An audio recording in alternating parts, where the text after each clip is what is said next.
All right, y'all, you're Locked On Falcons. I'm your host, Aaron Freeman, and today we are reviewing the All-22 from the Falcons' Week 5 loss to the Tampa Bay Buccaneers. We'll be talking about why this Sunday's game was Marcus Mariota's best of the season, why Grady Jarrett is the catalyst behind the defensive improvement, as well as breaking down the team's play calling and linebacker play so far this year.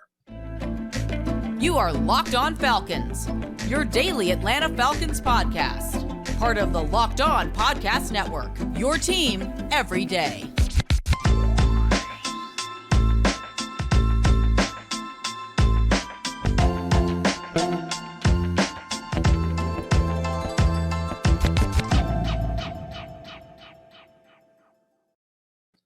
So, guys, you know me. I'm Aaron Freeman, a.k.a. Sirius Black, a.k.a. Mr. Drew, and a.k.a. your very humble host of this illustrious Locked On Falcons podcast, part of the Locked On Sports Atlanta podcast family, your team every day. And this episode is sponsored by BetterHelp. It's not a crisis line. It's not self-help. It's professional therapy done securely online, available to people worldwide. And they have a special offer for my listeners. Get 10% off your first month at BetterHelp.com/LockedOn.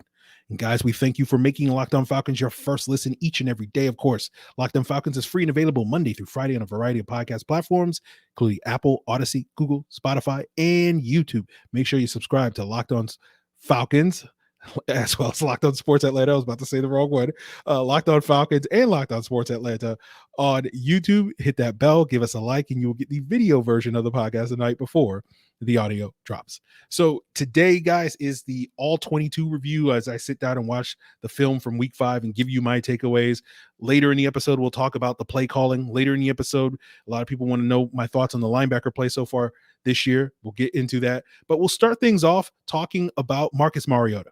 And I thought Mariota, my thoughts on watching the film after, on Mariota after this was basically the same as what they were on Sunday and Monday, which is I thought Mariota played fine, right? It wasn't great, but I thought it was one of his better games, arguably his best game of the season so far. Now, I've heard other people say, that's not necessarily saying too much because the bar isn't particularly high. And I would agree with that sentiment.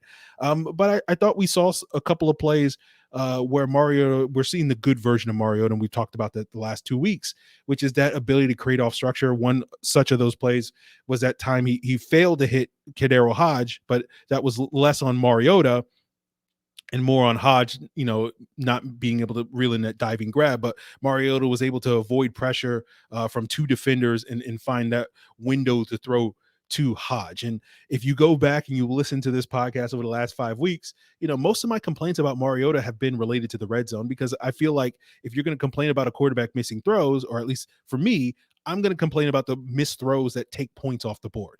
And so complaining about other missed throws throughout the game, while again, not to say that those plays are inconsequential, they don't have the same sort of dire consequences. And you look at the last 2 weeks, the Falcons' red zone offense has been a lot better.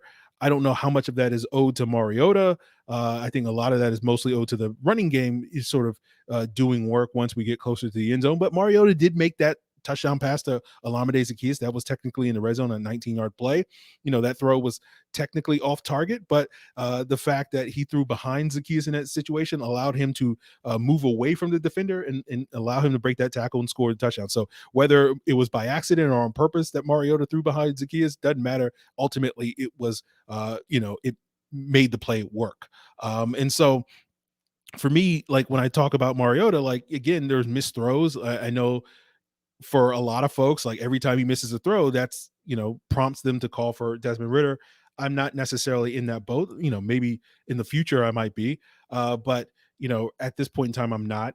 And like, for example, like when he missed that go ball to Felipe Franks, like to me, watching the film, that to me was more an issue of Franks running a bad route than necessarily Mariota making a bad throw. Like now, maybe even if Franks had ran the right route, Mariota still would have missed him, but I put that more on Felipe Franks and his inexperience and his lack of polish as a route runner more so than in Mariota in that situation. Now, moving on from the Marcus Mariota conversation, let's talk about the defense in this game. And one of the things that stood out to me was how much man coverage the Falcons utilized in this game. About 50% of their snaps were man coverage, which is a stark change from what they were a year ago when they played the Bucs. Like in that week 2 game, they only played about 30% man coverage. However, in that week 13 game, they did play about 47% man coverage, which was roughly half.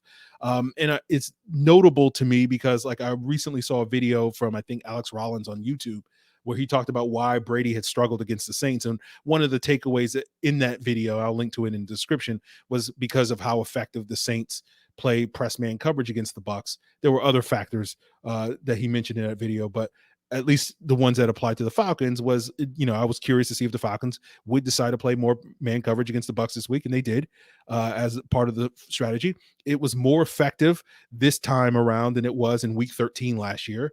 Last year, the Bucs had a 58% success rate against the Falcons man coverage. This past week, it was about 46% success rate. And no, that's not quite owed to what I think a lot of people would assume it would be, is AJ Terrell doing a better job against Mike Evans than Fabian Moreau did that last time. Frankly, Fabian Moreau, I think part of the reason why I'm kind of a stan of a quiet stan. I don't tell Jarvis this because I know he'll come for me if I say this publicly, but why I kind of support Fabian Moreau a little bit, because I thought he did, particularly in that game, that week 13 matchup, I thought he did an admirable job against Mike Evans. Now Terrell did a little bit better, but the thing you will say about Moreau in that particular game is he didn't give up a big play to Mike Evans in that game. And while Terrell did give up 2, but really, when it came to why the man coverage was better this time around than it was that last time around, was less about Mike Evans and more about Chris Godwin and the Bucs tight ends, namely Gronk, right? Like Godwin obviously is not healthy now, but he was cooking us last year. And obviously Gronk really had a big impact in the red zone in that particular game. And no offense to K-Dot and Kyle Rudolph, but they're not quite on the level of Rob Gronkowski and Cameron Brate were.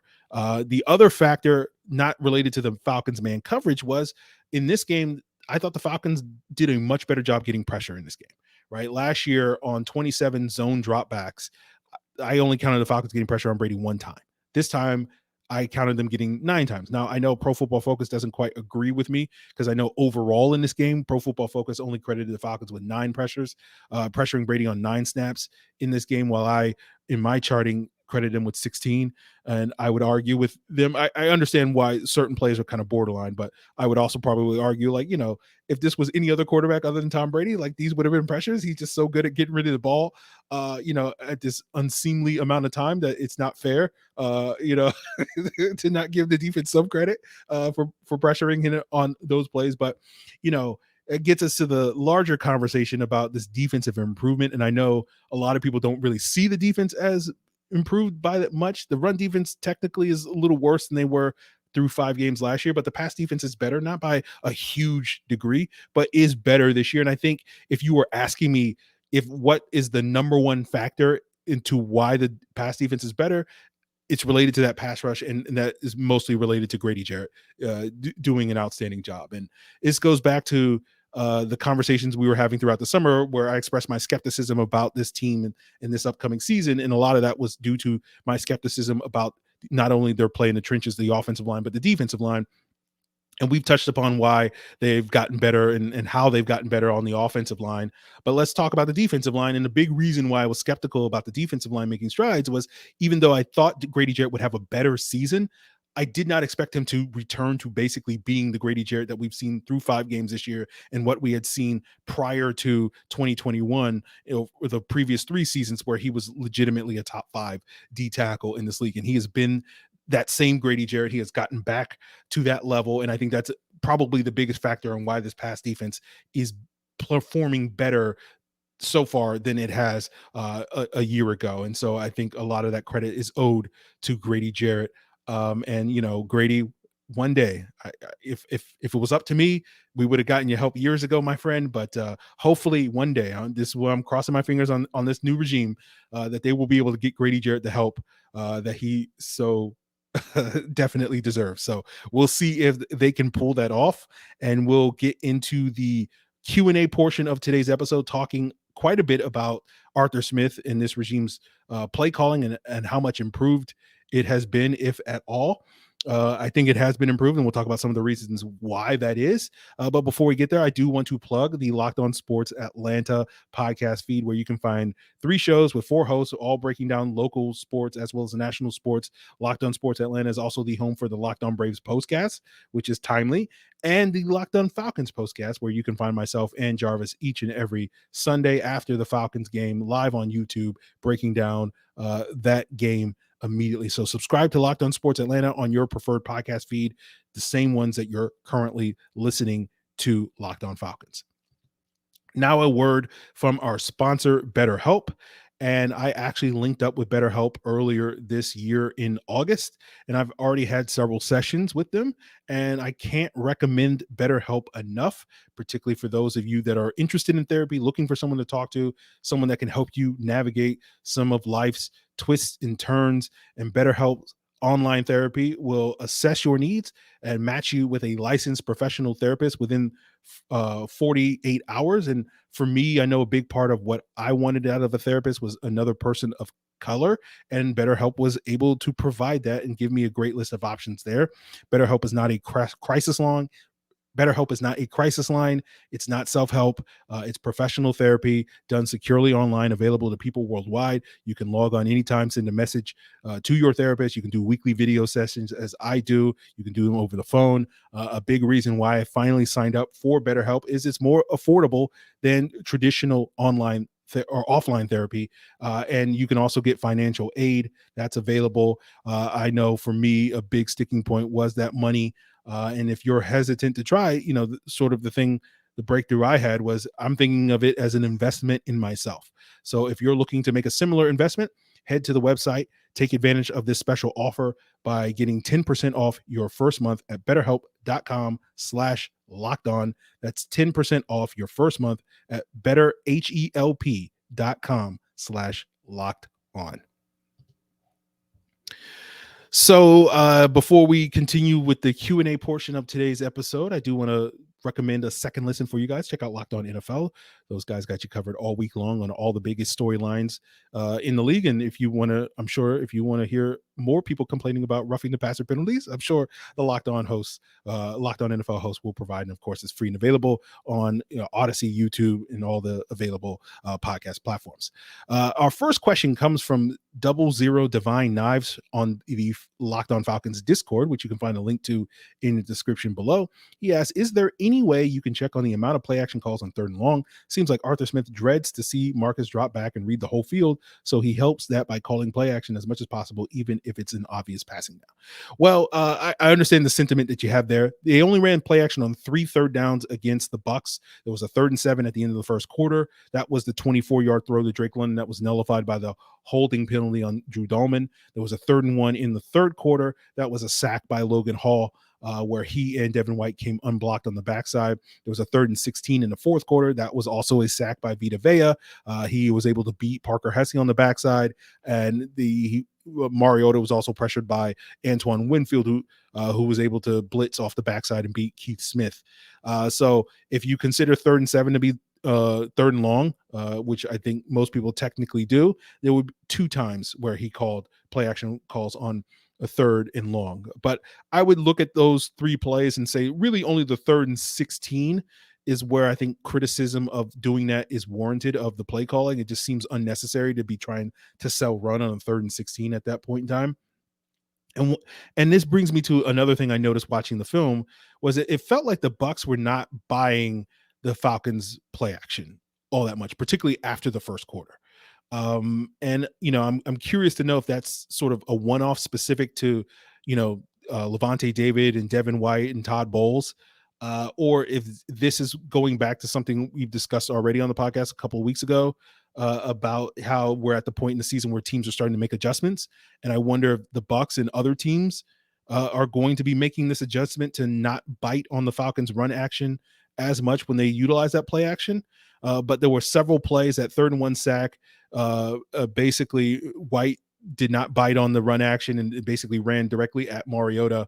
And the Logan Hall technically got the sack on that play.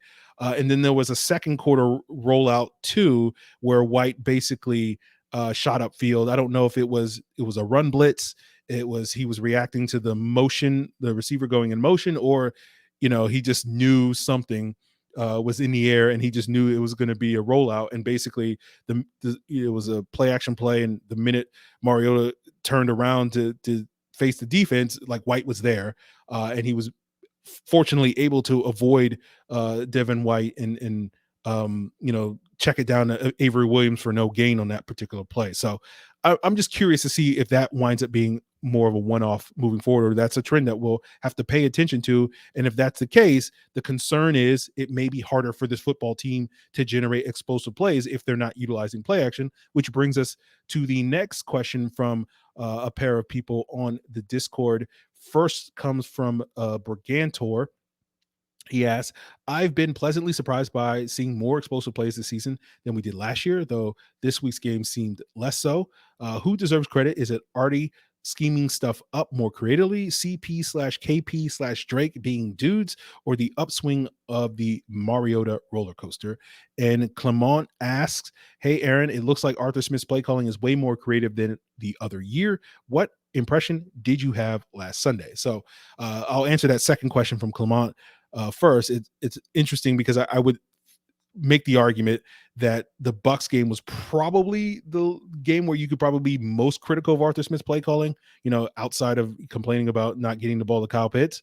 I think the number of sort of two-man route concepts that he was dialing up, I think wound up being a limiting factor on the offense a little bit more this past Sunday than it had been in previous weeks. I know others had been complaining about that earlier this season, but like in general, that's not something I spend too much energy complaining about. But from time to time, it does limit your offense because you're limiting your options for the receivers. And, I'm sure there's some Arthur Smith would argue, a lot of that is owed to trying to protect the offensive line and, keeping, the quarterback protected in with max protects and 7-man protections and all these various things. So it's defensible choice, but sometimes it comes back to bite you in the butt if one of those two receivers does not get open.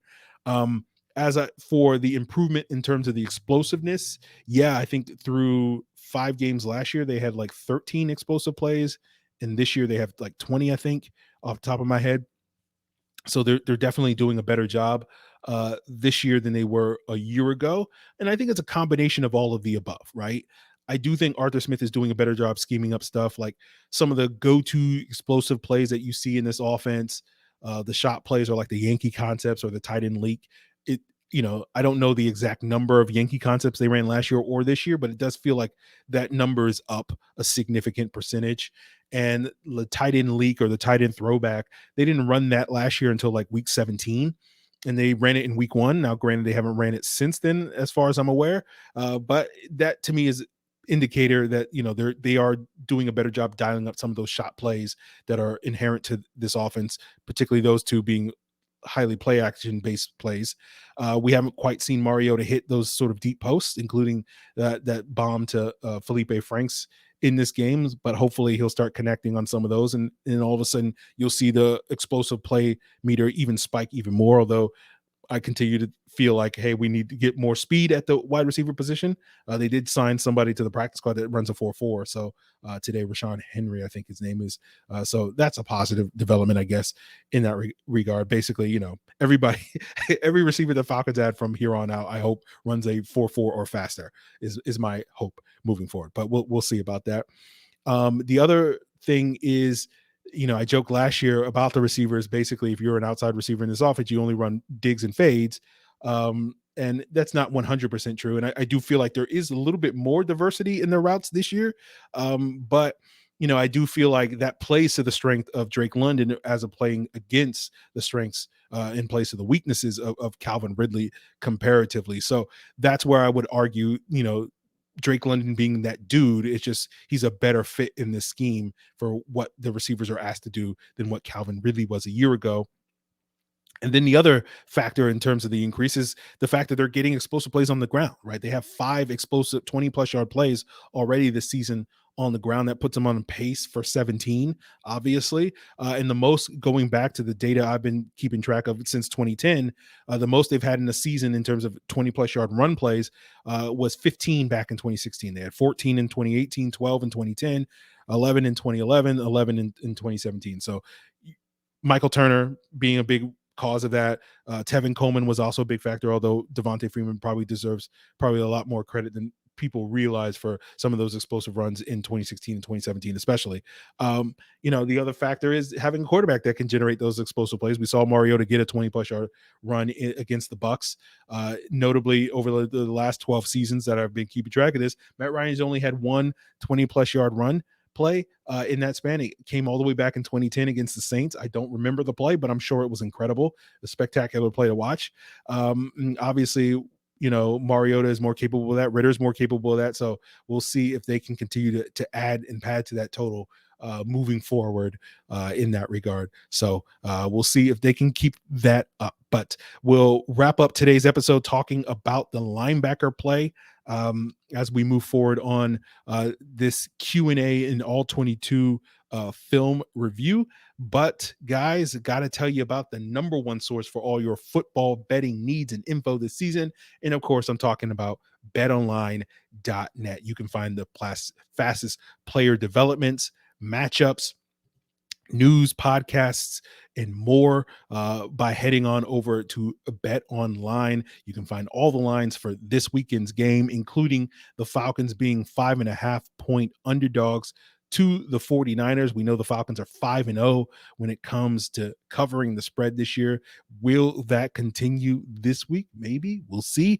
However you feel about it, BetOnline is your continued source for all your sports wagering info with live in-game betting, up-to-the-minute scores for every sport out there, whether it's NFL, MLB, college football, MMA, boxing, golf, NBA, soon to be. So head to the website at betonline.net or use your mobile device to learn more. BetOnline, where the game starts. So before we wrap up today's episode, I do want to let you guys know that if you happen to have a Roku or an Amazon Fire TV, you can download the free Locked On Sports Atlanta app where you can get that local sports coverage, including this guy's handsome face all over your TV screen. Download Locked On Sports Atlanta app today on Roku and Amazon Fire TV. So our last question, or not our last questions, but our next question comes from Michael Langston. He asks, can you chart the entire game, offense, defense, and special teams for how many times a player raised their left fist to signal something? And no, Micah, I hate you. No, I'm not doing that. But his more serious question was, what are your thoughts on the inside linebacker group as a whole?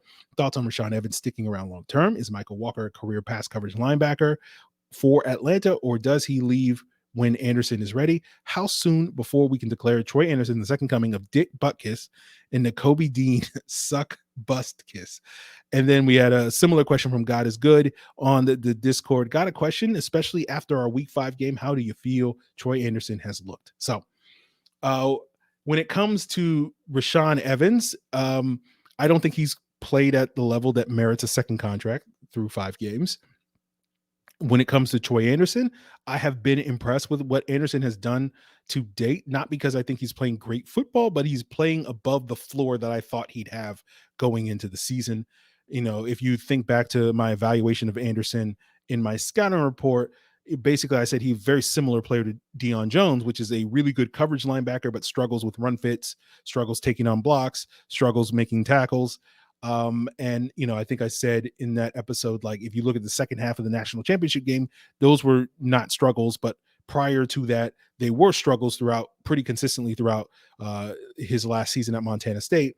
And I can't remember the exact percentages I used, but it was basically like 5% of his tape showed that this was a non-issue, and 95% of its tape showed it was an issue. And I was skeptical over, with the odds stacked heavily in one side of that, whether or not he would live up to that. And it, to me, seems like the 5% that was a non-issue in terms of taking on the blocks and the run fits and the tackling has won out. So it feels like to me with Andersen moving forward, most of his issues are mental that you hope will get better with more experience and more reps than the physical issues that I was much more concerned about of him coming into the league, because typically physical issues don't go away.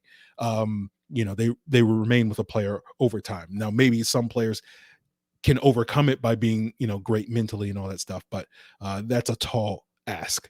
But when we talk about Mykal Walker, that's where things get interesting. But to answer your question, my expectation is that Walker and Andersen will be the starters next year at linebacker. But with Walker, it's interesting to me. And if you're not on Twitter, you probably don't care about this. But like I've noticed, like Mykal Walker is like a battle line, is a proxy war, because like you have some people on Twitter that are like very anti Deion Jones, and they happen to be also very pro Mykal Walker. And then there's a lot of people that were pro Deion Jones and happen to be very anti Mykal Walker. And it's kind of an alignment chart, like lawful good and all that stuff. I try to be lawful good on the podcast, but anybody who follows me on Twitter knows that I would call myself chaotic neutral. And I'm sure some of you guys would call me chaotic evil when it comes to Twitter. But I can't help but notice that I do think that kind of makes people have certain agendas when how they look at some of these linebackers. And when it comes to Mykal Walker, I think it's led to some people overrating him. I think it's led to some people underrating him. My official stance on him, he's fine, right? Like I would probably say on a 10-point scale, he's like a 4 or 5 player for the most part. And I think this is where, we need to have a conversation about Deion Jones for a second. And longtime listeners kind of know my thoughts on Deion Jones, but I'm sure there are plenty of you that are relatively new to the podcast that don't really know my thoughts on Deion Jones. But in a nutshell, Deion Jones has always been a terrible run defender, right?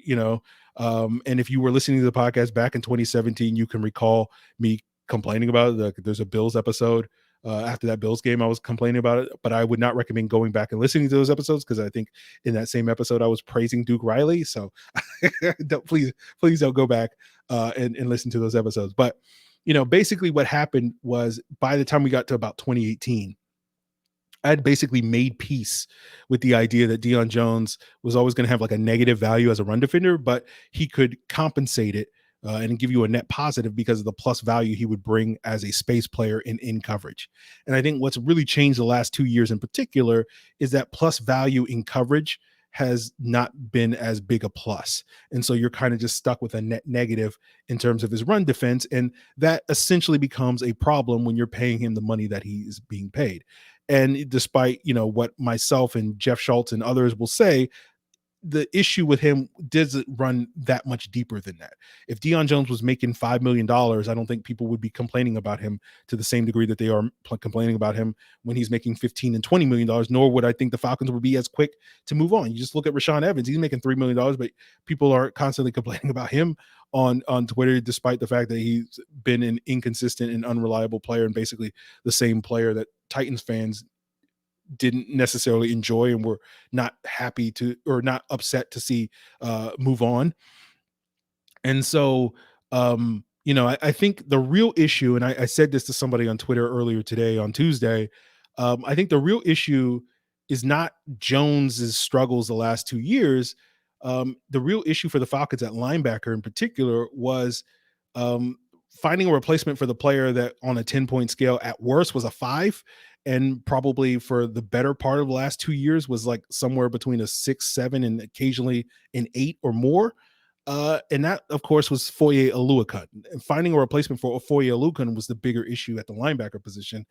And Evans is not that guy, and we'll see if Walker with time and development becomes that guy. I'm not necessarily super optimistic about that, but I won't close the door completely on that.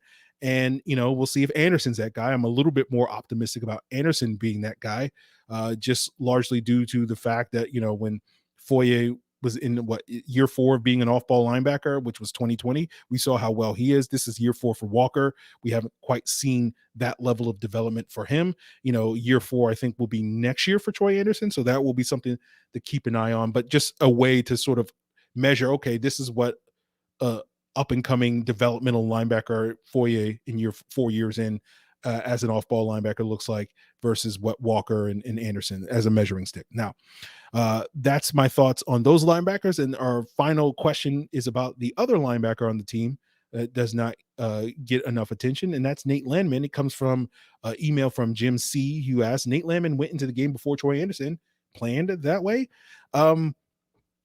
Yeah, Landman, it was interesting that the Falcons put Landman in those 3-3-5 sets in this game. And those 3-3-5 sets, we saw the Falcons run quite a bit. That was basically the only time Mykal Walker saw the field last year alongside Deion Jones and Foye Oluokun. And they did that in this game with Landman being that third linebacker, with Evans and Walker. And then obviously Evans got hurt later in the game. I mean, so not Evans, Walker got hurt later in the game, and then Andersen replaced him. And so, like, yeah, I thought Landman, similar to what Walker did, primarily was a coverage guy. He kind of, I think there were a couple of questionable mistakes. There was some coverage breakdowns, some holes in the coverage, and I don't know if it was Landman's fault, but like he was adjacent to those issues. Either him or somebody else messed up their assignment. And given that he was the common theme on a handful of those plays, I'm assuming it was more on him. But I do think he does give the Falcons a young trio, going back earlier to where I said Andersen and Walker will probably be your starting linebackers next year, and Landman will probably be your top backup. And the Falcons will either draft or sign a veteran to combine with that group and provide depth and play special teams. Maybe that's bringing back Nick Witkowski or something like that. Although right now I don't think it's going to be Rashaan Evans, but who knows? He might step up in the second half of the season. And so I bring this up because this allows me to say another thing about this regime is that they're getting some of these young players a lot more involved this year than they were a year ago, right? That was the thing that everybody complained about last year was, hey, Dean Pease is not playing enough of the young guys. And the fact, it seems like Dean Pease heard you and he's getting Nate Landman, of all people, involved on defense. He's not really playing a ton of special teams. So like he's basically out there to play 5 snaps on defense most weeks. And so that's something that he wasn't doing a year ago. And I think that speaks to one thing, me, I'm not quick to heap praise on this coaching staff and in this regime too much, as much as some of my peers are. But one thing I do legitimately think they deserve praise for, going back to, talking about the improvements in the play calling and other factors, is that it does seem like this regime has done the work of self-evaluation and looking at the areas that they can get better at and doing a better job, whether you want to talk about the play calling, whether you want to talk about playing guys in the preseason, playing some of these young guys. We can talk about how much improvement they showed. I have no idea in terms of putting a number on how much growth in play calling, 20%, 60%, who knows? But it does tell me that they have done the work, and I give them credit. And so that to me is a very positive sign about the long-term growth of this regime. And now I know for a lot of people, it's just like, hey, if they can just, get Kyle Pitts the ball, that's the one thing that they're complaining about this year. But most of the things that they complained about last year, it does seem like they've made improvements in that regard. So we'll see how that continues moving forward. And again, I think that does bode well long-term for this team being on the right path, in the right trajectory. Obviously, that will be judged by winning and losing games, probably more so next year than this year. But, time will tell on that issue, which is part of the reason why I'm reluctant to heap praise, because I've turned it like I will hold my applause to the end, right? Unlike certain families do at graduations, at high school graduations, but I will hold my applause. But that will do it for us. I know, Jim, you asked a question on the injuries. We'll probably find out more about that for tomorrow once we get the practice report from Wednesday. But that will do it, guys, for today's Q&A and All-22 review. I really appreciate all the people that sent in questions on the Discord at Locked On Falcons, which you can find a link to in the description below. The people that sent in the emails to lockedonfalcons@mail.com. If you want to leave a comment on the YouTube page, or you want to hit me up on Twitter at Locked On Falcons, or Facebook at Locked On Falcons, those are the other places to send in your questions for future Q&As, or to provide your feedback on any of the things I've discussed on the podcast, or anything you want me to discuss on future episodes of the podcast. So guys, really appreciate it for your second listen. Check out Peacock and Williamson, check out Locked On Sports Atlanta, check out Locked On Braves, the Locked On Braves postcast. If you missed it Tuesday night, I don't know what the final result of the game. I know the Braves got down into a hole and then they started to come back, but I'm recording this at a time when the outcome of the game should have already been decided. I should probably look that up right now that I bring that up. Did they win? Did they win? Did they win? No, I don't think they did. Doesn't look like it. Okay. Anyway, sorry, Braves fan. But anyway, just checking Twitter real quick to see if they won, but apparently they did not. So anyway, guys, sorry, distracted by the Braves. That's it, guys. Really appreciate it. Till then.